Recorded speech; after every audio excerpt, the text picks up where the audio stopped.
Emosi itu adalah sesuatu yang netral seperti yang tadi Pak Yus sudah sampaikan. Jadi setiap saya berbicara ini saja saya memiliki emosi gitu. Kalau saya tidak memiliki emosi, saya cuma akan bisa berbicara emosi itu sesuatu yang netral. Itu tidak ada emosinya. Tidak ada emosinya. Tapi seringkali kan kita berbicara pasti ada emosinya. Seperti ini saya berbicara emosi, tapi ini emosi yang positif gitu.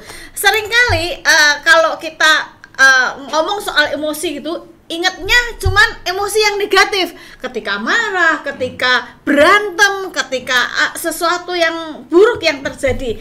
Tapi ketika kita mengasihi, kita mencintai, kita empati dengan seseorang, itu juga sesuatu emosi. Kita membutuhkan emosi yang positif. Nggak bisa kita mencintai dengan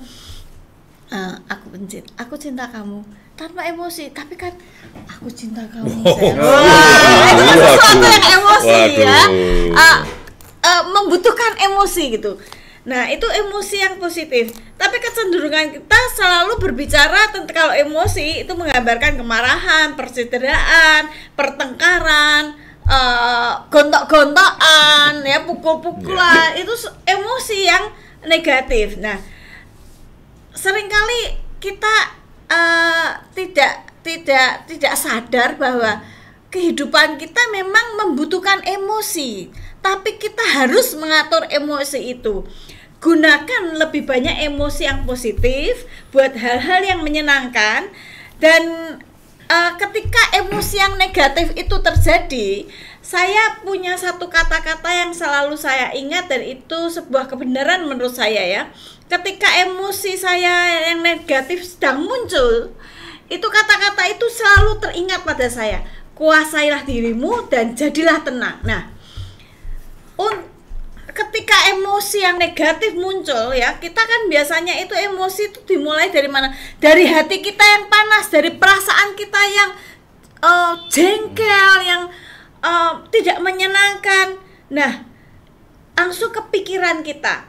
Tetapi ketika satu ketika ini ke pengalaman saya seperti yang Pak Yus tadi bilang, saya punya pengalaman yang menurut saya itu membuat saya belajar amat sangat untuk mengelola emosi negatif saya.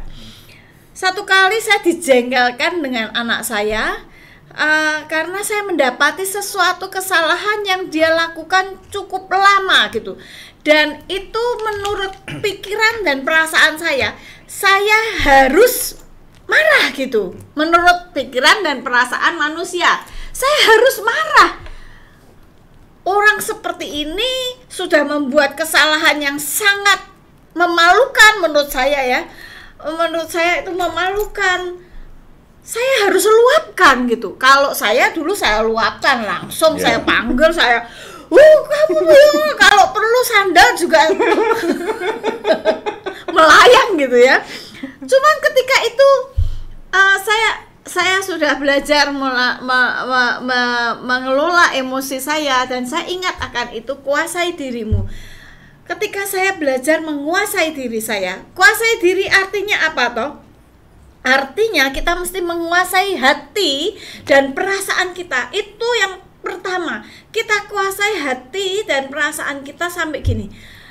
Ya, aku tahu aku harusnya marah, tapi aku tidak mau meledakkan kemarahanku. Aku harus menguasai. Karena ketika kemarahan itu diledakkan, ketika emosi yang negatif itu muncul, saya tidak pernah mendapati hasil yang positif. Sekali lagi ya, ketika emosi yang negatif itu muncul dan kita ledakkan, kita tidak akan mendapatkan hasil yang positif. Jadi kalau kita mau membuat hasil yang positif dalam kehidupan keluarga kita mesti menguasai emosi-emosi yang negatif di dalam kehidupan kita. Mulai dari hati kita, dari perasaan kita kuasai. Jangan diledakkan. Udah gitu, kalau ketika kita diledakkan, apa sih? Ketika perasaan kita biarkan meledak, pasti akan timbul di pikiran kita. Pikiran kita jadi macam-macam. Memang bocah itu atau suamiku atau istriku nih bawel, nggak bisa diatur, memang tukang bohong atau apa, semua itu akan muncul di dalam pikiran kita ketika kita tidak menguasai hati kita tidak menguasai perasaan kita, pikiran kita menjadi tidak tenang. Oleh sebab itu kata-kata ini baik sekali, bagus sekali, kuasai dirimu dan jadilah tenang. Ketika kita belajar berhasil menguasai hati kita, pasti pikiran kita akan menjadi tenang. Bagaimana kita menguasai hati kita? Kalau kita lagi jengkel, belajar untuk tidak meledakkan. Kalau kita lagi perasaan kita galau, pengen marah dengan suami, ya tahu misalnya suami melakukan kesalahan apa gitu ya, yang kita tidak suka, jangan diledakkan. Ketika kita meledakkan, pasti akan sesuatu yang buruk yang terjadi. Nah, ketika kita sudah berhasil menguasainya, pasti pikiran kita menjadi tenang. Oh iya ya sudah, nggak apa-apa.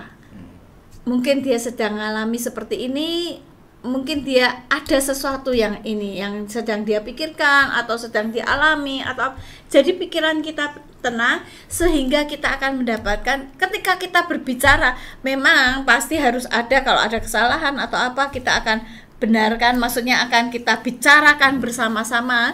Dan ketika kita tidak meledakkan emosi kita yang negatif, pasti akan ada solusi yang terbaik, karena pikiran kita sudah menjadi tenang. Suami atau pasangan kita, suami atau istri kita juga menjadi tenang. Ketika ada rekonsiliasi, ketika ada sesuatu pembicaraan, diskusi, itu akan semuanya akan jadi baik.